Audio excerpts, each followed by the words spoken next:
Olá, pessoal, sejam bem-vindos ao Fora do Script. É um podcast que vai explorar a advocacia como você ainda não viu, mas de uma forma leve, descontraída. Afinal de contas, a nossa profissão já tem aí uns pezinhos pelo meio do caminho, né? Eu sou Ellen Vieira, você é uma das anfitriãs de vocês aqui do podcast. É, e eu sou a Amanda Guimarães e já no primeiro episódio nós estamos trazendo aqui o notável Hugo Freire, advogado renomado de uma grande banca, que hoje representa muito no mercado paraense. Bem-vindo ao nosso podcast, Hugo. Obrigado, Ellen. Obrigado, Amanda, pelo convite. Sucesso pro Fora do Script. Tenho certeza que é o primeiro de muitos episódios. Um prazer ter recebido o convite. Quando recebi, fiquei muito feliz e disse para Amanda imediatamente que podia contar comigo. E vamos lá, vamos explorar o inexplorado da advocacia, né? Meu nome é Hugo Freire, sou sócio fundador do FFV e desempenho várias funções lá dentro. Tô aqui também para poder contribuir com o público e com vocês. Sou todo seu, né, Amanda? Vamos lá. Eu confesso que eu tô aqui só pelos lookinhos. Isso era uma aposta que nós fizemos no início. Tem que pagar esse café para ela agora. Hugo, a gente ficou muito feliz de você aceitar o nosso convite, justamente porque eu acredito que a tua experiência na advocacia vai ter muito a agregar para o nosso público, que é de jovens advogados, e a gente tem muito mais dúvidas do que certezas. E a gente sabe que você, por ter trilhado aí um caminho de mais de 20 anos dentro dessa carreira, e aí a gente vai explorar bastante aí toda a tua trajetória. Vai agregar muito aqui, com certeza, para os nossos ouvintes e telespectadores. Vamos lá. Conclusão, estamos aqui para te explorar.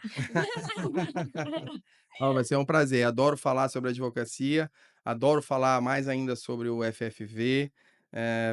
Sou sócio fundador, então tenho um carinho enorme. Costumo dizer que é o meu filho mais velho. Hugo, conta pra gente aí um pouco da tua trajetória e como que surgiu, o FFV? Bom, vamos lá. O FFV, surgiu junto com a minha formatura, né. Então eu vim da uma faculdade, concluí o curso, tinha a amigos dentro da faculdade e amigos que trabalhavam comigo, como a história de eu acho que grande parte das bancas, que não herdaram, bancas, né, de filhos de donos de banca, mas aquele que montou o escritório, eu acho que essa história se repete Brasil afora. E montamos então o FFV, na época ele funcionou no jardim da casa do meu pai, numa lojinha que tinha do lado de 25 metros quadrados, que quando o sol entrava a gente precisava sair. Então era eu, Daniel, depois nós nos mudamos, fomos para outro prédio, o Michel, voltou de São Paulo e nós começamos o FFV, eh, no ano de 2002. Foi assim que começou, com muita coragem, com muita resiliência, né, e muita vontade também, de dar certo. A gente planejou muito e fizemos tudo ao contrário. Porque eu tinha 23 anos no início, quando a gente montou o escritório, e você com 23 anos não consegue planejar muita coisa, a não ser o dia seguinte, a semana seguinte no máximo. Hoje é muito difícil, existem estudos que dizem que você não consegue planejar a sua empresa pelos próximos 5 anos, né, porque está num mundo muito disruptivo, muito dinâmico. Então imagina, antigamente, que a gente não conhecia. Mas começamos o escritório ele, desde o início, cresceu exponencialmente, ele sempre nos trouxe, muita prosperidade, era muito trabalho, também com muitas dificuldades, com certeza. A principal era a gente mesmo, nós mesmos, né, a gente tem que entender para onde a gente quer ir. É muito importante que a gente tenha uma maturidade para direcionar o nosso negócio, e num momento que às vezes a gente não tem maturidade para direcionar nem a nossa própria vida.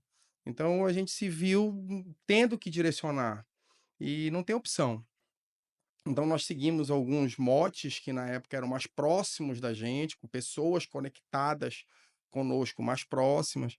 O Daniel sempre foi voltado muito para a área imobiliária, né, nós atuávamos como, fiscais de um conselho de classe, e aí a gente bateu na porta do presidente na época e pedimos a terceirização do jurídico. Falou: "Tu tens um departamento aqui, tu tens tantos advogados, faz o seguinte, me dá esse contrato, eu levo para o escritório e te atendo". Ele falou: "Pode montar". E aí a gente montou, o escritório ficou pronto, ficamos 6 meses esperando o contrato ser assinado e nada. É lógico que morremos várias vezes, passamos bem nesses 6 meses, até que o contrato veio e começamos a trabalhar, né, era o nosso primeiro cliente. E interessante que até pouco tempo ele estava, ainda na nossa carteira, mas aí eles fizeram um movimento interno que foi preciso mudar. E logo o segundo cliente até hoje está lá, é um outro conselho de classe, eles têm 20 anos conosco, e é um prazer grande ter essas relações longevas que mostra também o sucesso da banca. Com certeza, né, mostra a confiança que o cliente depositou lá atrás e que foi honrada aí durante todo esse tempo, com certeza. Sim. Eu já ia te perguntar dos desafios. E aí eu achei bem interessante uma fala sua que disse sobre o desafio somos nós mesmos, né? Você pode explorar um pouquinho mais pra gente? Eu entendo que realmente aos 20 e poucos anos a nossa maturidade é zero, né? Praticamente.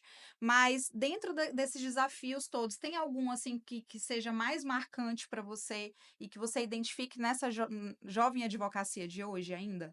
Sim, é muito importante, agora, passado 20 anos, mais de 20 anos, dessa missão, né, que é fazer a gestão do FFV também, junto com meus sócios, junto com todo o time. Olha para trás e perceba assim, que até pouco tempo atrás eu contratava, por exemplo, advogados com um bom currículo acadêmico.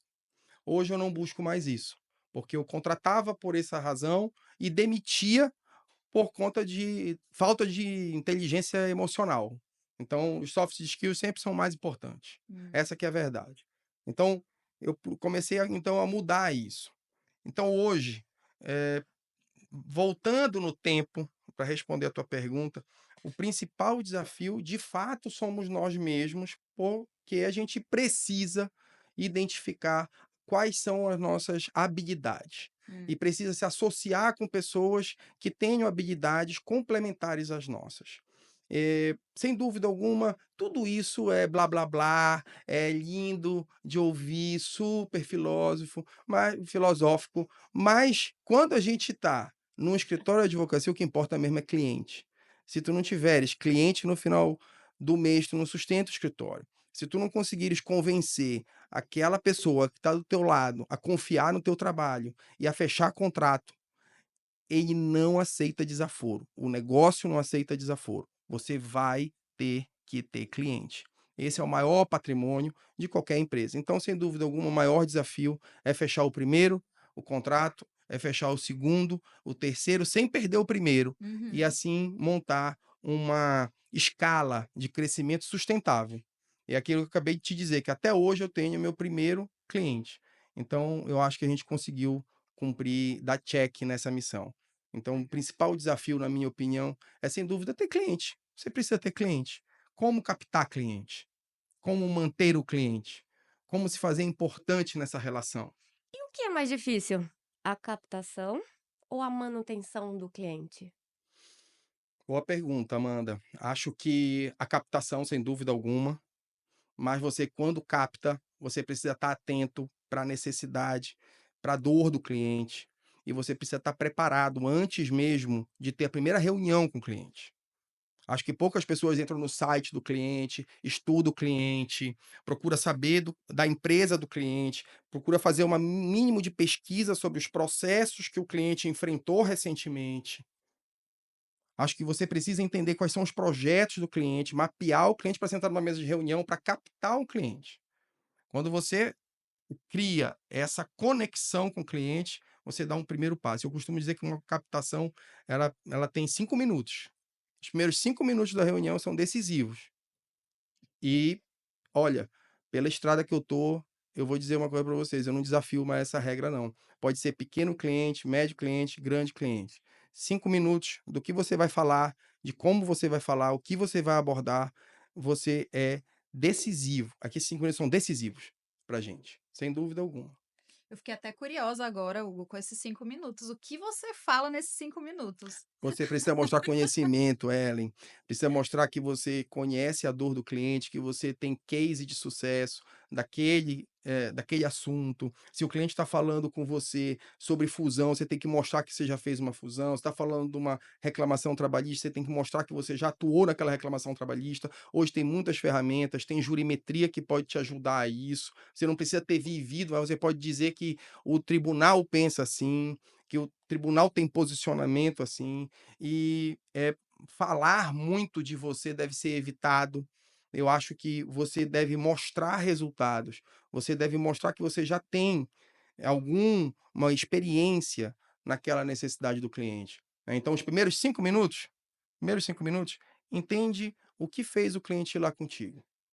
Quem foi que indicou ele? Por que que ele está lá? Tantos advogados. Será que ele te achou o mais barato? É ruim. Será que ele te achou especialista naquela área? Será que ele te associou a algo positivo? Será que tu deste uma entrevista em algum lugar e que ele veio contigo? Que tipo de recomendação ele teve para chegar lá contigo? Uhum. Né? Então, procurar saber disso é muito importante. Procurar entender o negócio do cliente é muito importante. Às vezes a gente pensa assim: ah, o negócio tem 3.000, tem uma indústria de papel. Eu tenho 2.000 funcionários na indústria de papel. E a demanda dele é menor do que uma outra empresa de outro setor, muito menor, com quantidade de funcionários muito menor, Uhum. mas que tem outro tipo de demanda.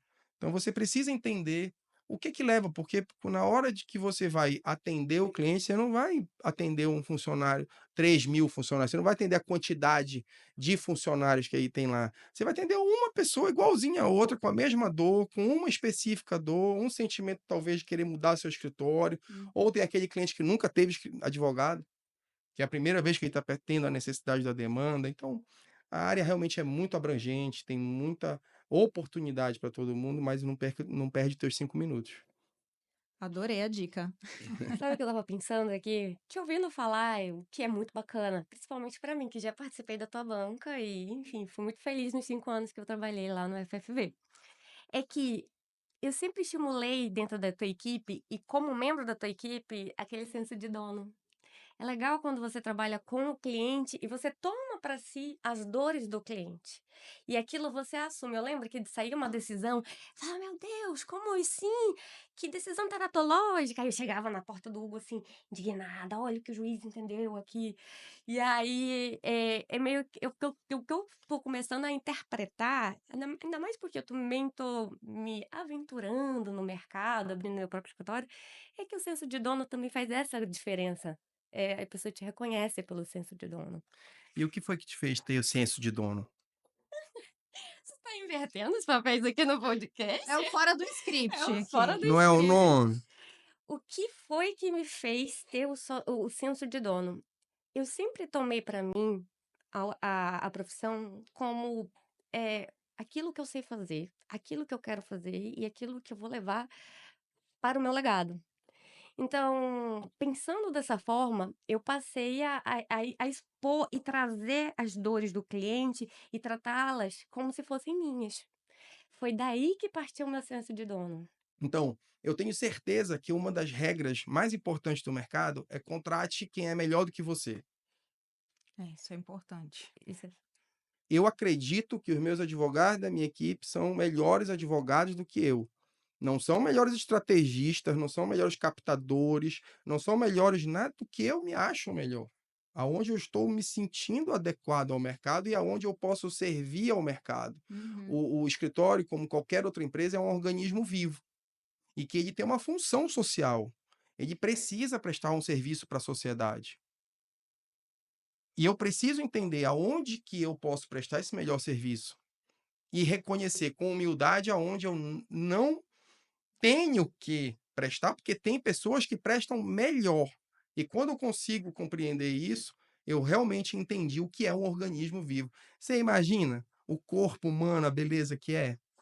O cérebro, o seu intestino, que é o segundo. Então, todos têm a sua importância. A gente precisa ter só essa humildade de reconhecer. Isso é agir como gestor, né, Hugo? Porque o que acontece? O gestor, ele, muitas vezes, ele não tem nem como ser tão operacional, porque senão, às vezes, ele perde poder estar com o cliente.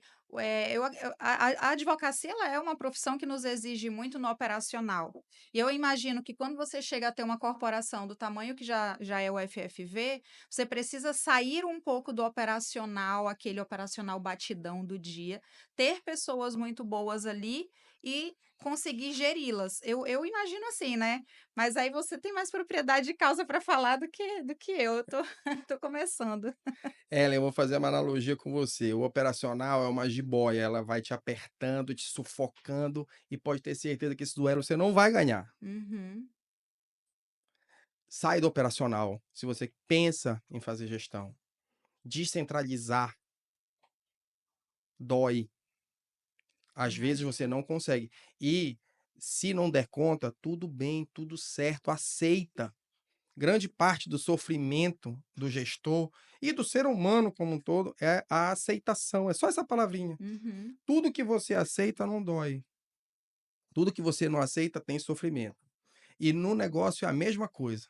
Pode ter certeza. Se você não dá conta de sair do operacional, recebe isso. Mas te associa com um cara que, não, que entende uhum, o papel dele, entende a função dele de captador, de gestor, de articulador, o que transita, o que gosta de gente, o que gosta de pessoa, o que fala bem, porque gostar é uma coisa. Eu posso adorar uma coisa, mas eu não tenho aquela habilidade bem desenvolvida, Sim. às vezes. Então, eu preciso ter essa percepção.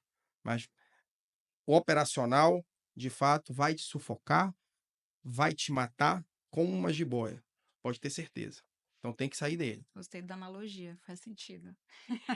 E aí, partindo da premissa que tem todo esse contexto, que o operacional é uma máquina e ele demanda, como é que como é que um novo advogado, que hoje, tem inúmeras dores, sendo uma delas a questão da própria precificação, como que se faz uma precificação justa e adequada dos honorários? É possível ter régua para isso?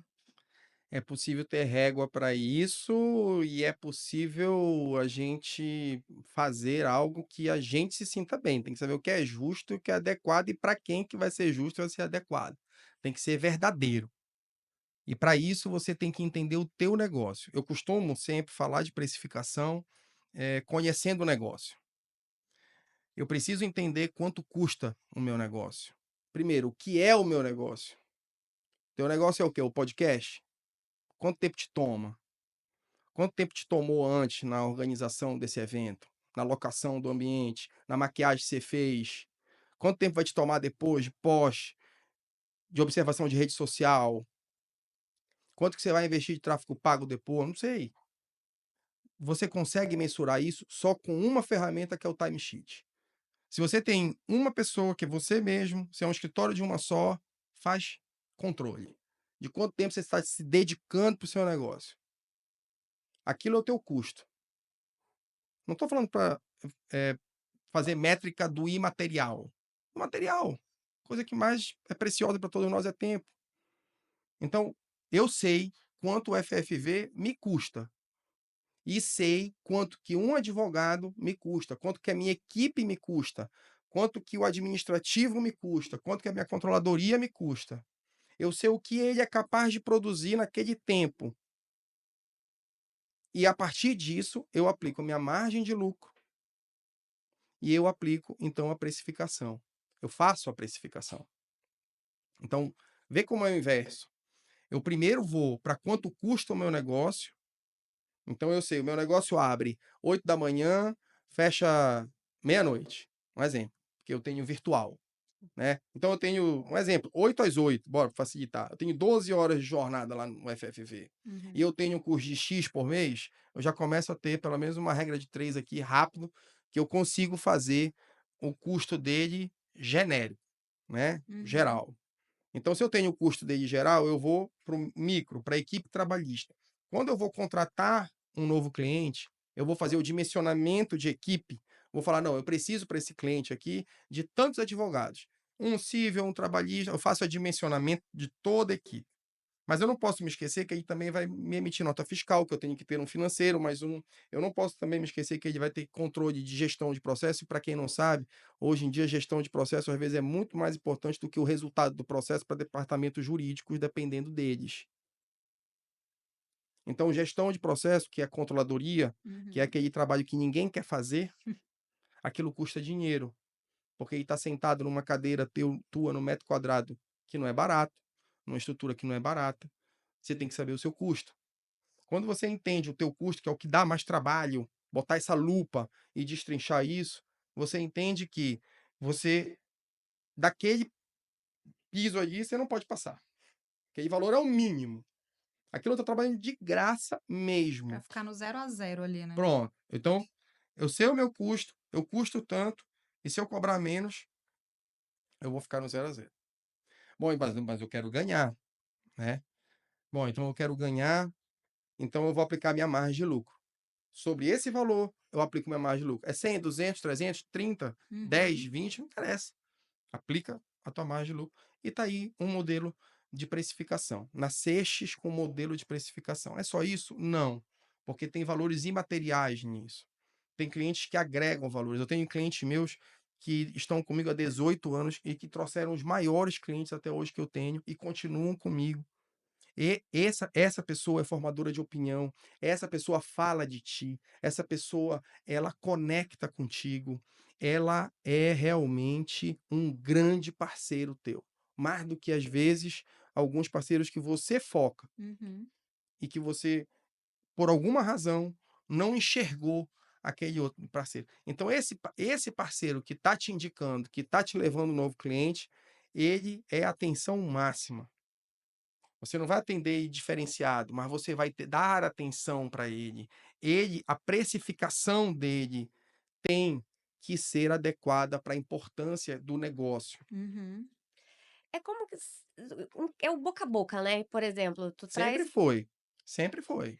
a advocacia, embora hoje se fale muito na advocacia 4.0, em que se estrutura muita inovação, etcétera, ela não perde a essência daquela advocacia barroca. É Eu, mais ac- ou menos mais ou menos isso, né? eu acredito que está caminhando para uma transição, mas que está longe disso acontecer. Ela é uma atividade pessoalíssima, sim. Ela é uma atividade personalíssima, sim. Ela precisa de uma pessoa por trás.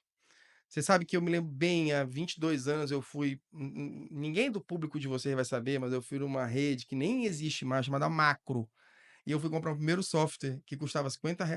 Era um software de gestão de processo, imagina. Mas R$ 50 em É, 2002, dinheiro ali. tá bom, bora, Dinheiro foste legal comigo, Ellen. Mas era assim, era bem razoável. E eu me lembro que dentre eles a gente fazia uma. Tinha ido para São Paulo, visto alguma coisa lá, e ele emitia uma procuração por e-mail automática. Ou seja, o cliente não precisava ir na tua sede para assinar uma procuração, que aquilo não existia assinatura Uhum. digital, tinha que ser manual. O cliente nunca levou procuração para mim. O escritório ainda funcionando, pequenininho, nunca levou. Ele queria assinar, ele queria olhar para mim. Então, tem as relações pessoais, a pandemia mostrou isso. Não foi Uhum. capaz de acabar com isso. O ser humano necessita dessa relação pessoal, né? Então, a gente sempre vai ter essa necessidade, com certeza. Até essa questão da advocacia, ela não perde o boca a boca ser mais forte do que qualquer outra coisa, né? Porque o que eu percebo é que o cliente ele quer um advogado em que ele confia. E muitas vezes essa relação de confiança no digital é muito complicada de se estabelecer. Então, boca a boca, como você falou, né? Muitas vezes o cliente que traz outro cliente, porque o pessoal do digital chama de advogados da marca, né? Então, às vezes, o cliente é o teu advogado da tua marca, porque você entrega um trabalho tão bem feito para ele, que ele confia cegamente, né, ali dentro daquele contexto, e traz pessoas que eventualmente o procuram. Esse boca a boca é que é o mistério, né? Do cara que está começando, daquele que precisa do primeiro. E aí eu acho que é como você falou, né? Esses 5 minutos aí que você trouxe de dica acaba sendo muito valioso para quem quer adquirir esse advogado da marca, né. O boca a boca é muito importante, mas para quem está começando, falar que é advogado, sentar numa mesa de restaurante com alguém que tem um negócio e falar que é advogado, falar sobre advocacia, falar sobre sua rotina, ter orgulho de se apresentar. Isso não é ser chato, isso é ser profissional e você não tem outra opção. Tem muita gente que tem excelentes relacionamentos e não captam nenhum cliente. E tem gente que não tem relacionamento social, por exemplo, e que capta muito cliente. Que identidade é essa que está passando para o mercado? Se eu estou sentando numa mesa de restaurante, se eu estou viajando com um grupo, eu tenho que estar falando sobre a minha vida, eu tenho que estar falando que eu fiz uma audiência, que eu tive uma experiência, eu tenho que estar atraindo a imagem do profissional. E isso vale para o recém-formado. O digital ajuda muito ao recém-formado também, né? Nesse Nesse boca a boca. Nesse contexto, essa venda é muito mais a venda da autoridade que você demonstra ter sobre um assunto do que aquela venda do vendedor de bíblia chato, né. Uma vez um advogado falou para mim: "Como se vender sem parecer que eu sou vendedor de bíblia?". Eu acho que é bem por aí, né, essa questão de você mostrar vender a tua autoridade, o teu trabalho em si, do que o teu produto ali. O que que você É. fala sobre isso? Porque Eu acho que a gente precisa, perceber como o mercado enxerga o advogado. Se você, dentro do seu meio, você compreender o que que aquele meio pensa sobre advogado, sobre a carreira, sobre a necessidade de contratação de um advogado, você vai perceber se aquilo faz sentido ou não. Porque acontece também de muitos profissionais se encastelarem e não querer falar, não se dar, com humildade ao trabalho de captar, de pedir uma oportunidade para mostrar o trabalho. Eu até hoje peço uma oportunidade de trabalho para cliente. A Amanda sabe. É verdade, eu já ia Eu falar sento, disso. eu sento numa mesa com o maior empresário, eu sento com 30.000 funcionários, eu sento com um que tem 100 funcionários. Eu falo, eu queria ter uma oportunidade lá na tua empresa. Passa um processo para mim. Deixa eu ter uma oportunidade de trabalho. Eu já testemunhei isso, é real. Você já fez isso e isso funciona. Eu já vi tudo Por levar que funciona?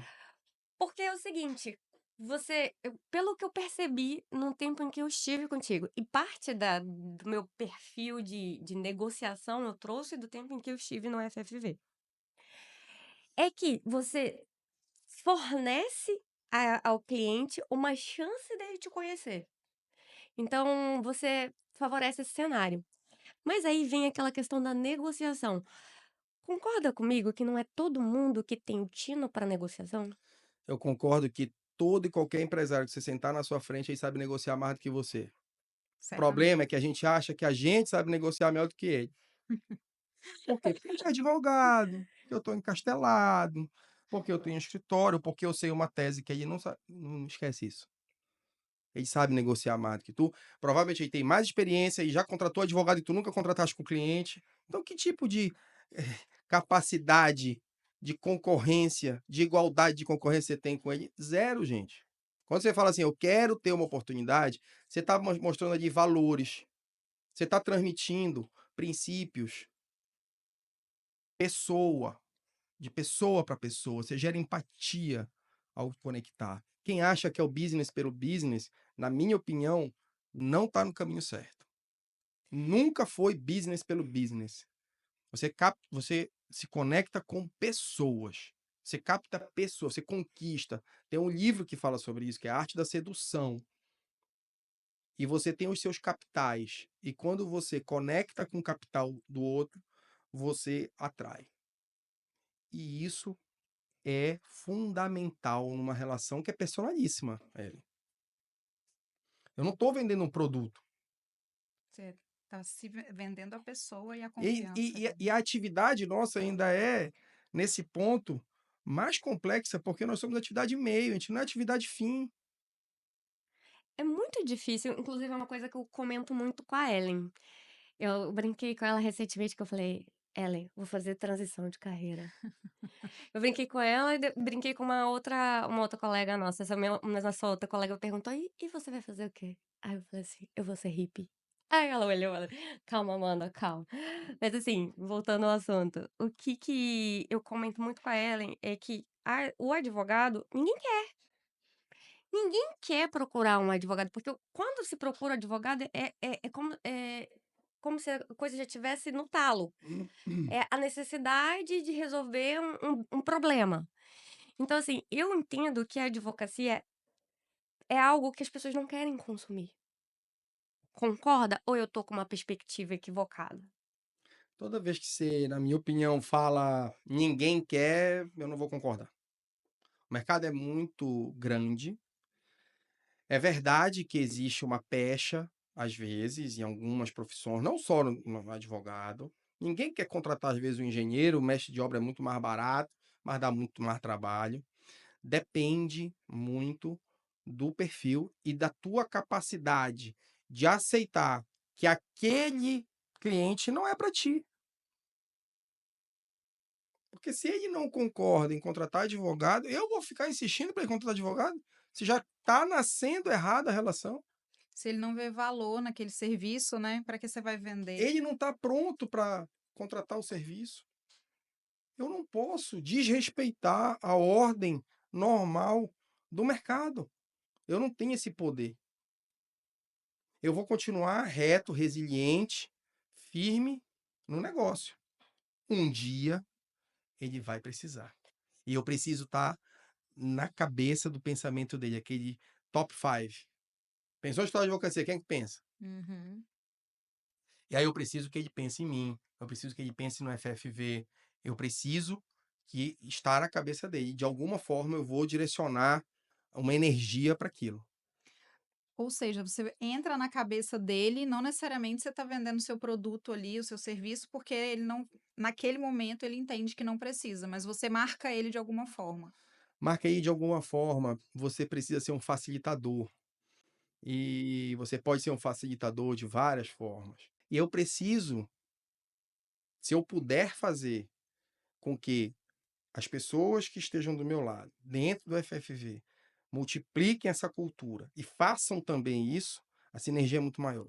Se eu conseguir dentro de casa fazer com que a minha esposa fale assim também, o meu filho também fale assim, eu também crio uma sinergia muito forte e eu começo a me apresentar em todos os momentos da minha vida capaz de resolver um problema para ti, capaz de te ajudar, capaz de te servir.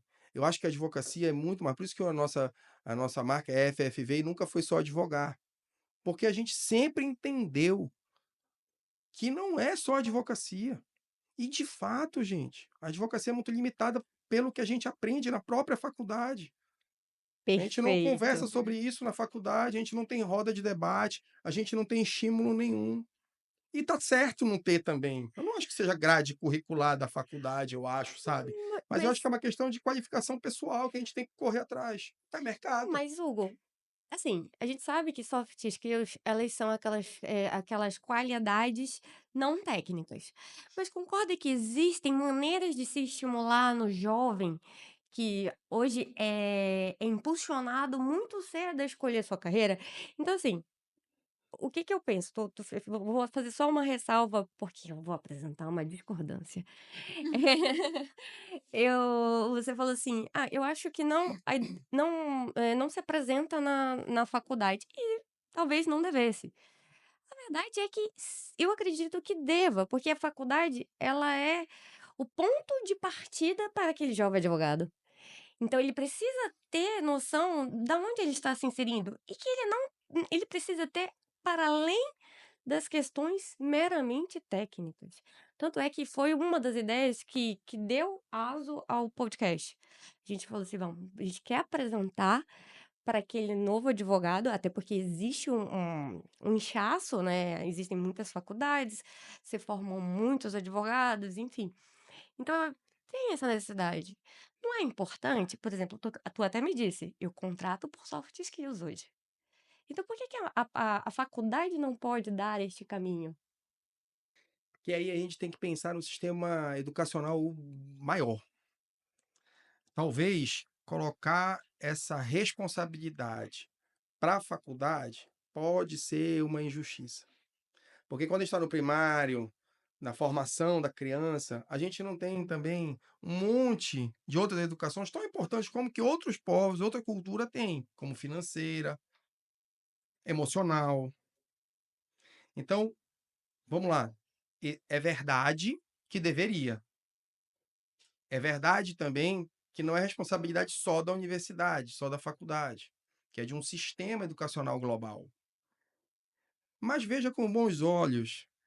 Afinal de contas, olha a quantidade de mercado que todo esse sistema educacional deixou. Escolas de negócio, podcast, tanto conteúdo que tem paralelo ao sistema educacional de igual valor ou maior.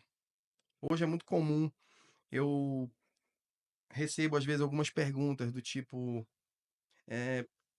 o que tu achas, de fazer um mestrado? Faça uma especialização? Então, eu tenho uma opinião fixa sobre isso. Eu falo, faz business, faz uma escola de negócios, tenta te conectar com o mercado. Para de falar o juridiquês para o mercado. Tá incompatível, gente. O Vamos mercado não sentar vai nós, entender, né. vamos sentar nós três para conversar sobre direito? Aí Vamos. dá. Agora não é justo eu chamar uma pessoa do mercado, querer falar com ele sobre direito, a não ser que ele queira. E existem pessoas que gostam. Mas a gente não está tratando de exceção, das exceções aqui. A regra é que você precisa se conectar com o mercado, precisa se falar sobre business. E Uhum. você fazer, por exemplo, uma escola de negócios fora daqui do Pará, talvez, aqui no Brasil ou fora do Brasil, agrega muito valor. Você se conecta. E um dos pontos que eu queria chamar a atenção para vocês, que eu já vou avançar um pouquinho sem ser perguntado, é sobre network de qualidade. O A gente ia business entrar é isso. nessa O questão. business, a sala de aula de escola de negócio é o melhor lugar para se fazer o network de qualidade. Eu ficar numa sala de aula por 3 dias de imersão, ou 5 dias, ou 10 dias, falando com os donos dos negócios. Eu não estou falando com o gerente, não é nada contra, mas eu quero falar com os donos. Ali é a maior escola que eu tenho. Hoje, eu não saio de casa porque se não tiver um valor agregado nesse sentido. Eu não faço mais network se a qualidade não for valorosa aos meus interesses. Porque eu preciso ficar em casa, eu gosto de ficar em casa, eu gosto de ficar com meus filhos. É caro para mim sair de casa, sair dos meus filhos. Então, para eu fazer um network hoje, ele precisa ser de qualidade. E o que seria para você um networking de qualidade?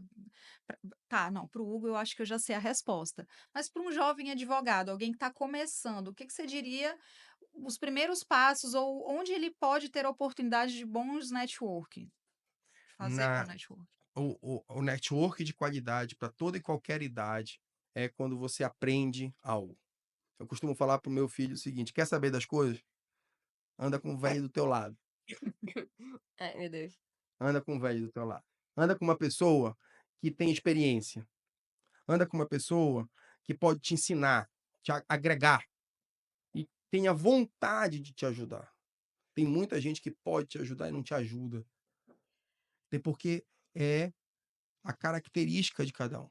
Então eu digo, a pessoa que saiu da sua zona de conforto, buscou uma escola de negócio, buscou uma palestra, um congresso, uma feira, buscou qualquer tipo de evolução, essa pessoa, ela é a certa para você se conectar, se você está buscando mesmo. Uhum. Ou seja, são pessoas que estão com a mesma vontade também, né, quando você sai de casa, encontra uma pessoa que também se dispôs a sair da casa dela, ninguém tá a passeio, né.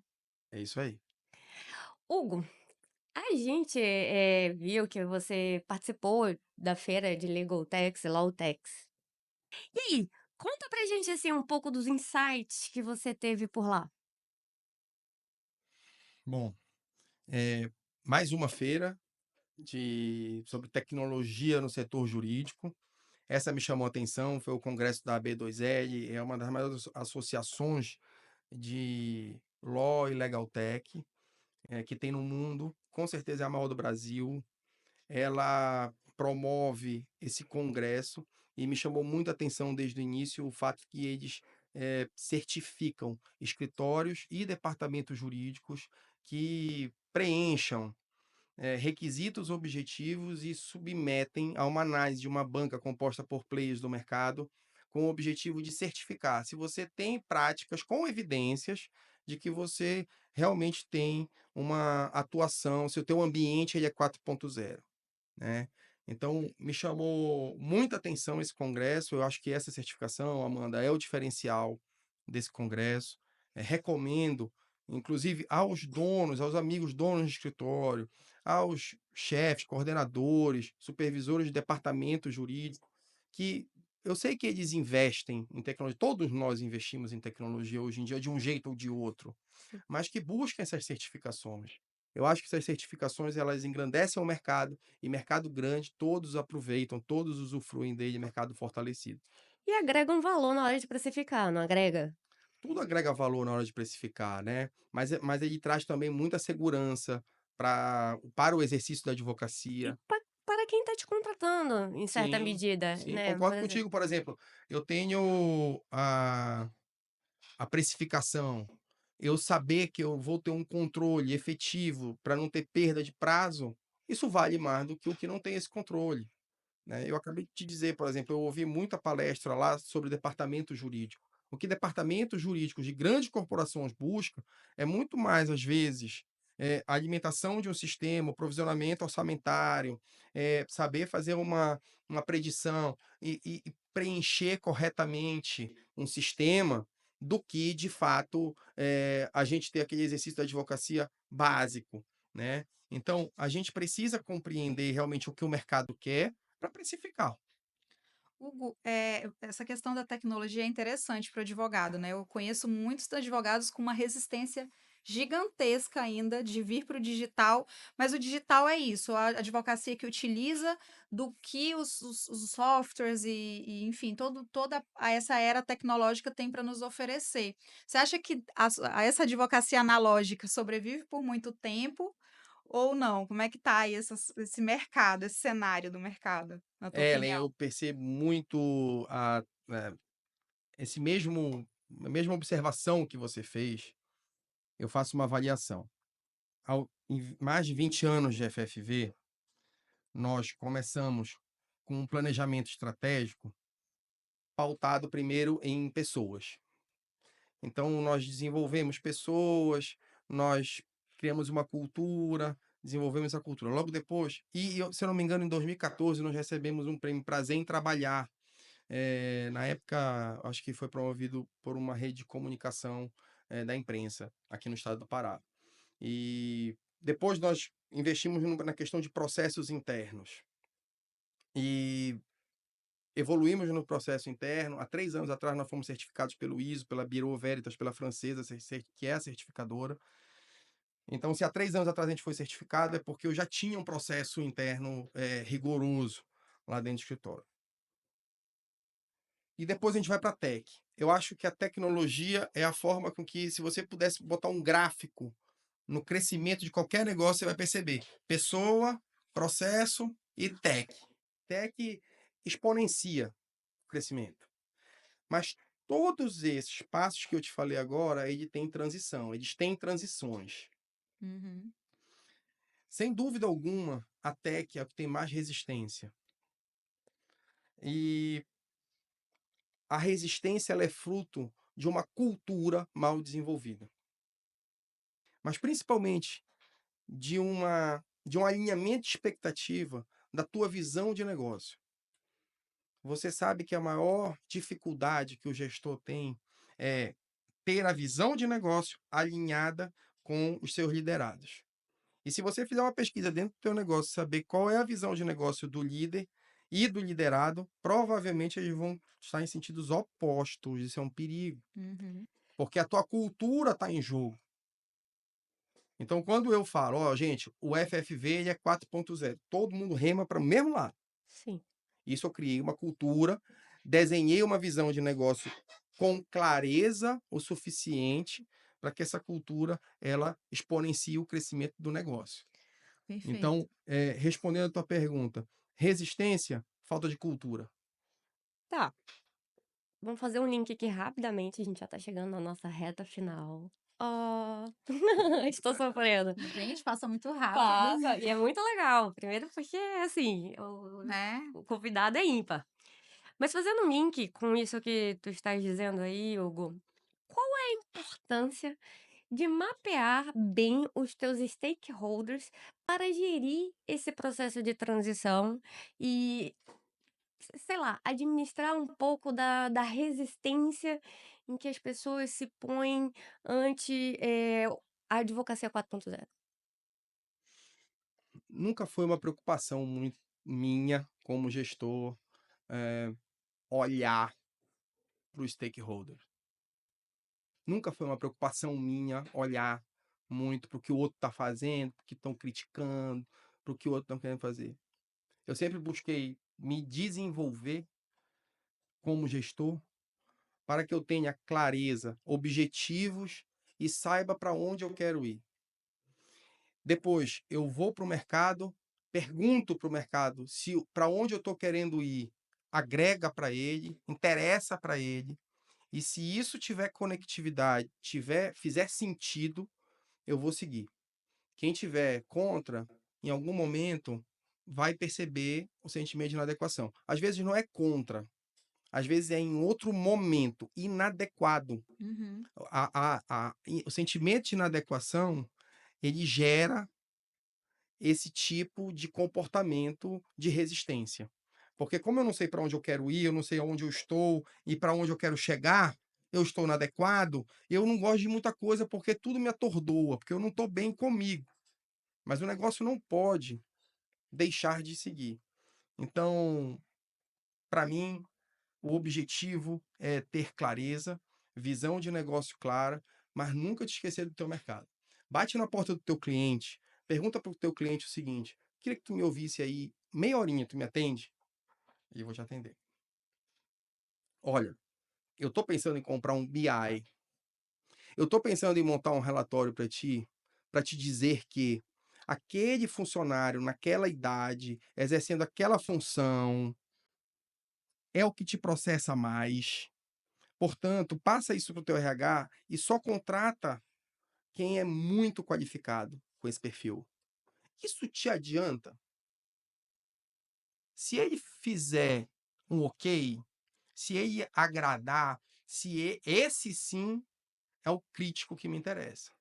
Essa análise é a que me interessa, porque ela vai me fazer seguir, construir um caminho que atenda. De novo, o escritório é um organismo vivo, eu preciso prestar um serviço para a sociedade, gente. Se eu conseguir prestar um serviço para a sociedade com mais valor agregado, com mais riqueza, que eu construa realmente um valor, eu quero ouvir o cliente, eu vou fazer. Então, ouvir o cliente sempre. E às vezes o cliente vai te dar sempre alguns insights. E você tem que saber quem é o cliente que está preparado para isso, quem é que está pensando um pouquinho à frente no mercado, no setor também. Não são todos, Uhum. né? E tem que Sim. aceitar aquele cliente que não está preparado, não está muito interessado. Mas, de novo, você tem que seguir. Você tem, porque em algum momento vão oferecer para ele esse serviço. E E aí ele vai você se lembrar que tu já ofereceste. e aí é legal porque você já tá na frente e ele já linkou com o que você já ofertou para ele, né? Por aí. Hugo, passou muito rápido aqui. Eu acho que quando o papo é bom, né, a gente vai embora. A gente entra em estado de fluxo. E aí, enfim, estoura o tempo, mas é isso aí. O primeiro episódio tinha que ser com uma pessoa que realmente viesse para agregar muito aqui pra gente, pra classe da advocacia e principalmente aí para o jovem advogado. E aí a gente tem um quadro aqui totalmente fora do script, que é claro, seguir aqui o nome do programa. E aí, eu queria saber de você, porque são mais de 20 anos de advocacia.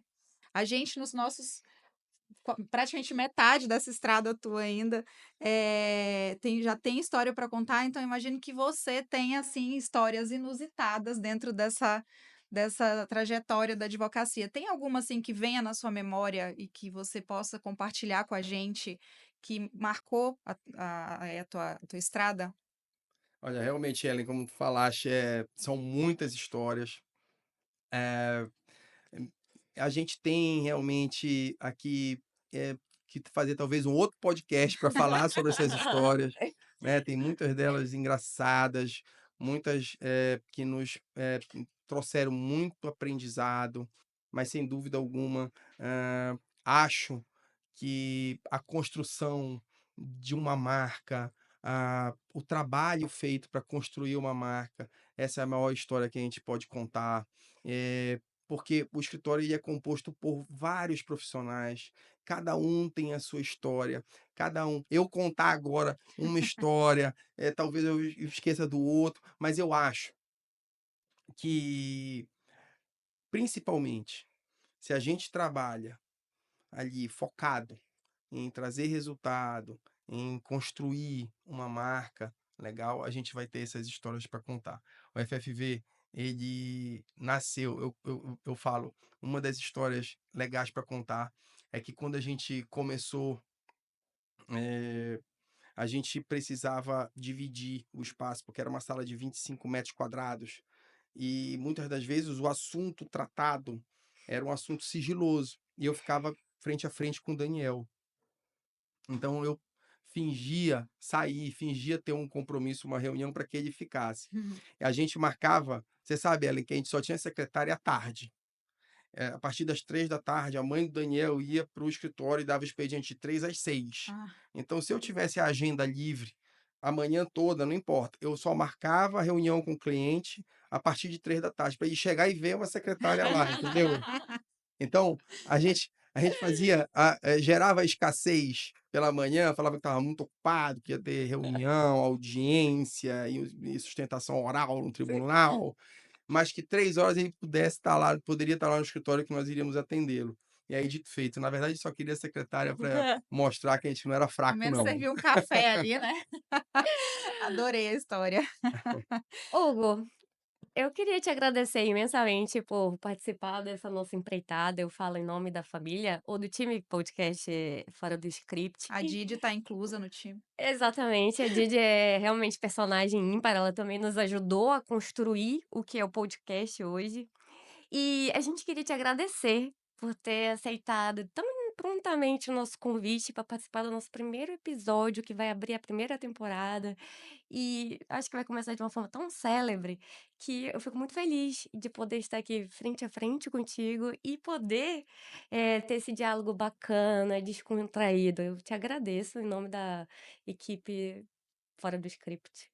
Amanda, Ellen, muito obrigado pelo convite. Fora do Script já é um sucesso, já nasceu muito bem cuidado. Eu comentei com vocês aqui quando eu cheguei, recebi um convite, recebi um brinde, recebi toda a identidade visual, né? Recebi o termo de consentimento, recebi. Olha, foi tão agradável o convite que eu me senti acolhido e não costumo participar desse tipo de evento, porque eu preciso ter conexão, eu preciso querer falar.